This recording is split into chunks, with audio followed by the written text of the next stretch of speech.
Game highlight na naman tayo guys sa ating kabayan Jordan Clarkson, which is natalo nga sila kanina sa 76ers. So maalat sa 3-point area si Kabayan, pero bumawi naman siya sa mga inside plays. Nahirapan sila sa dalawang player ng 76ers dito kay Embiid at si Maxey. Talagang napaka galing ng mga players, so hindi nakayanan nila yung Versa. Although si Paul George sa dulo na tumulong sa free throw, doon siya nakatulong, kaya natalo ang Utah Jazz. Tingnan natin yung mga naging performance ni Kabayan Jordan Clarkson. So ayan, dinadan niya na lang sa loob.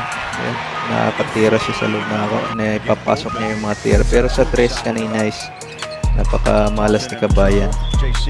Ayan.